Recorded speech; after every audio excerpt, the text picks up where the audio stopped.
নেইমারকে আবারও ফুটবলে ফিরে আসার অনুরোধ করলেন তার বাবা। বাবার অনুরোধে তবে কি আবারও ব্রাজিলের জন্য বোটজোড়া পড়বেন নেইমার? নরওয়ের কাছে 2-1 গোলে হেরে বিশ্বকাপ থেকে বিদায় নেওয়ার পর আন্তর্জাতিক ফুটবলকে বিদায় জানানোর ঘোষণা দিয়েছেন ব্রাজিলের সর্বকালের সর্বোচ্চ গোলদাতা নেইমার জুনিয়র। আর ঠিক এরপর ইনস্টাগ্রামে এক আবেগঘন বার্তায় তার বাবা লিখেছেন, একজন বাবা হিসেবে ছেলের কাছে তার একটাই অনুরোধ, ফুটবল খেলে যেতে হবে। বিশ্বকাপের রাউন্ড অফ 16-তে ব্রাজিলের সামনে ছিল নরওয়ে বাধা, কিন্তু প্রত্যাশার বিপরীতে ম্যাচটি শেষ হয় হতাশায়। নরওয়ের হয়ে জোড়া গোল করেন আর্লিং হালান্ড। সেই 2 গোলই 5 বারের বিশ্ব চ্যাম্পিয়নদের টুর্নামেন্ট থেকে বিদায় নিশ্চিত করে দেয়। 1990 সালের পর এটি ব্রাজিলের সবচেয়ে দ্রুত বিশ্বকাপ বিদায়। পুরো ম্যাচ জুড়ে বেঞ্চে ছিলেন নেইমার। শেষ পর্যন্ত 68তম মিনিটে তাকে মাঠে নামানো হয়। জোড়া গোল করার সময় ব্রাজিল একটি পেনাল্টি পেলে স্পট কিক থেকে সেটি গোল করেন তিনি। সেটাই ছিল ব্রাজিলের জার্সিতে তার 80তম আন্তর্জাতিক গোল। কিন্তু সেই গোল ব্রাজিলকে বাঁচাতে পারেনি।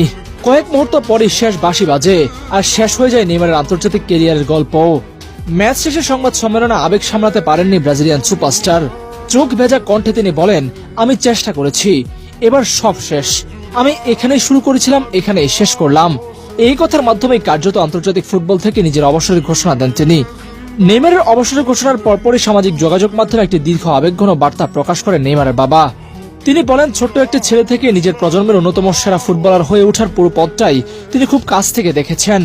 একজন খেলোয়াড়ের শ্রেষ্ঠত্ব কখনো বয়স বা কঠিন পরিস্থিতি দিয়ে বিচার করা যায় না, তা বলেও উল্লেখ করেন তিনি।